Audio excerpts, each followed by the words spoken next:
গোপাল ভাঁড়ের গল্প। গল্পের নাম কানামাছি।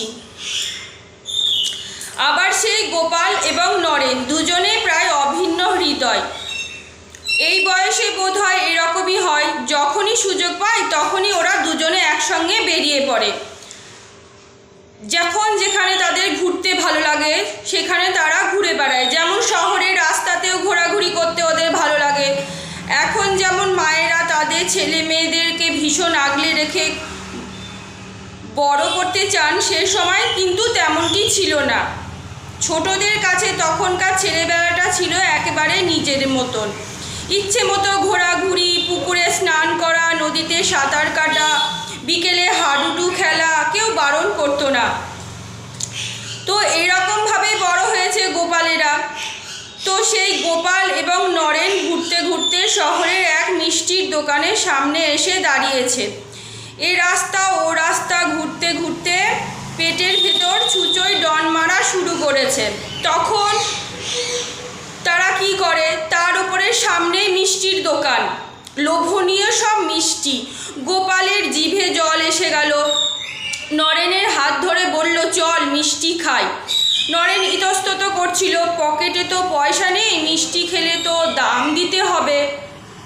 গোপাল নরেনের মন বুঝতে পেরে বলল, আয় তো দেখা যাবে বলে কানের কাছে মুখ নিয়ে গিয়ে ফিস ফিস করে কিছু বলল।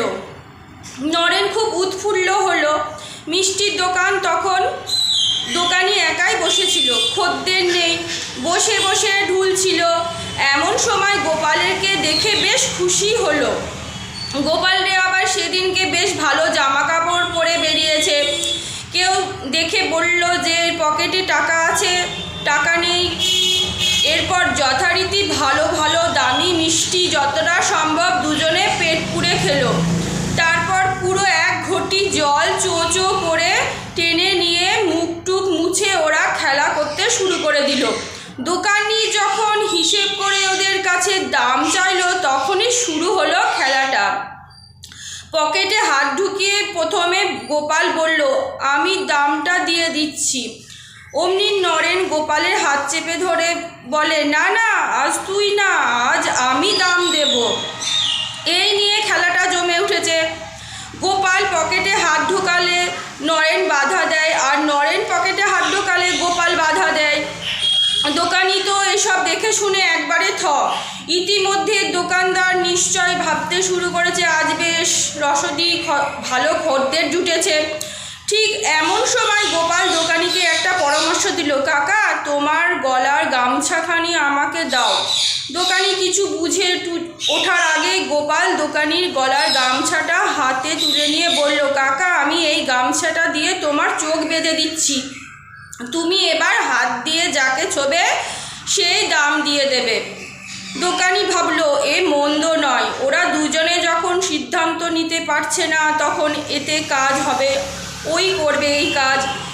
যে কারুর ছুঁয়ে দিলেই তো সে এই টাকাটা দেবে। দোকানি তো সহজেই রাজি হয়ে গেল।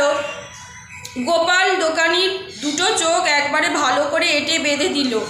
বলল, দেখতে পাচ্ছ? মুখের কাছে হাত নিয়ে গিয়ে বলল, কটা আঙুল? 4টে। দোকানি উত্তর দিল। গোপাল বুঝলো দোকানি আজ আন্দাজে বলছে, কিছুই দেখতে পাচ্ছে না। সুতরাং দোকানির উত্তরে সন্তুষ্ট হয়ে গোপাল বলল, এবার ছও। দোকানি হাত বাড়িয়ে ওদের খুঁজতে লাগলো। এদিকে ওরা পগার পার।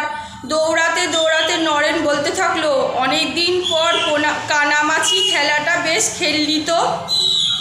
আজকের মতন গল্প এটুকুনি। কেমন লাগলো জানাবে, ভালো থাকবে, খুশি খুশি থাকবে।